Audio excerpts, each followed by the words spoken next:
Hi friends, చూడండి ఒక good food గురించి తెలుసుకుందాం. ఏంటి అది? ఓకేనా ఫ్రెండ్స్? తినరా మై మరచి, తినరా మై మరచి, మెంతి కూటువా, తినరా మై మరచి, తినరా మై మరచి, మెంతి కూటువా.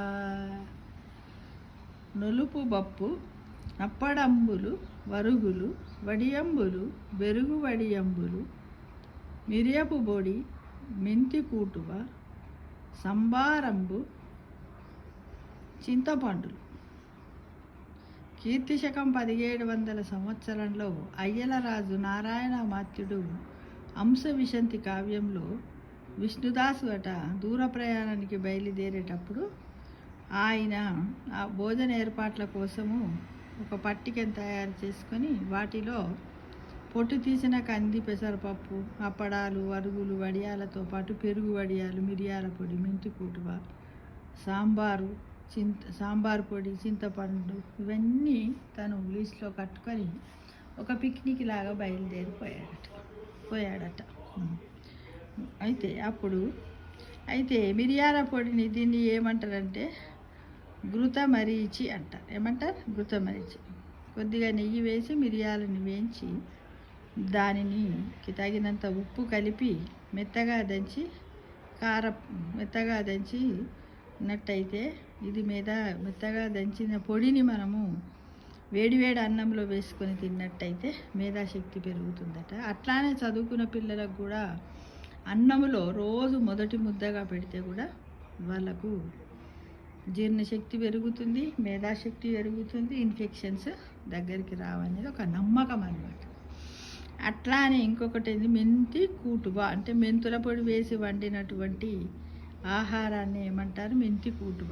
అయితే ఈ మెంతి కూటువను ఎలా అంటే మనకు మెంతుల పొడి మనం మామూలుగా ఏంటిది అంటు పులుసులు అవన్నీ చేసుకుంటూ ఉంటాం కదా, అప్పుడప్పుడు అంటు పులుసు అని, సోరకాయ, కాకరకాయ, ఈ పులుసు కూరలు చేసినప్పుడు మనము దప్పడాలు చేసినప్పుడు జీలకర్ర మెంతుల పొడిని వేస్తూ ఉంటాం. అలా కాకుండా అన్ని కూరగాయలను కలిపి కూడా అందులో కొంచెం మెంతి పిండి వేసి దాన్ని ముద్ద పులుసు అని కూడా అంటారు ఫ్రెండ్స్. ఇలా రకరకాలైనటువంటి పేర్లతో ఈ మెంతి కూటువ అంటే ఏంటంటే అన్నిటి యొక్క కలయిక అన్నమాట, కలిపి వండేదాన్ని అంటారు. అయితే ఇంకా మంచిగా చెప్పాలంటే ఏంటంటే మెంతి కూటువ అంటే వేగించిన మెంతుల్ని దంచిన మెంతి పిండి ఒక 1/2 చెంచాడు కలిపితే దాన్ని మెంతి కూటువ అంటారు. అన్నంలో వేసుకోవచ్చు, రోటి పచ్చళ్ళల్లోను, మసాలా కర్రీలల్లోను ఇవన్నీ వేసుకోవచ్చు.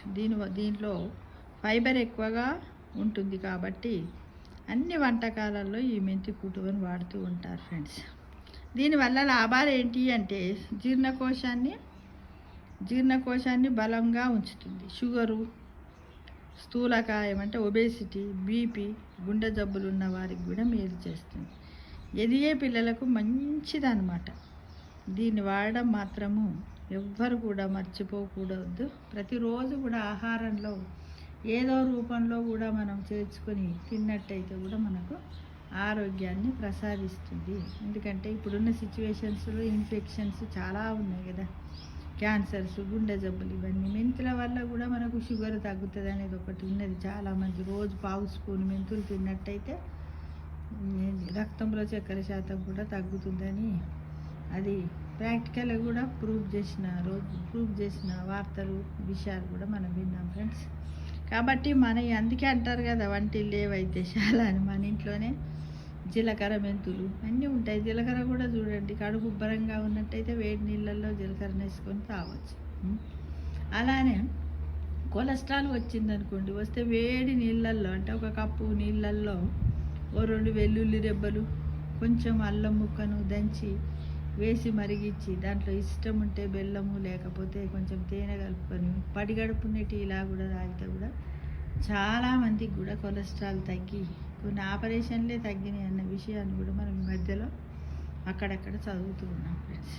కాబట్టి మనం ఏంటిది మెంతి కూటువ గురించి తెలుసుకున్నాం. తినరా మై మరచి, తినరా మై మరచి తినరా మై మరచి మెంతి కూటువను తినరా మై మరచి తినరా మై మరచి మెంతి కూటువను తినరా మై మరచి తినరా మై మరచి మెంతి కూటువను.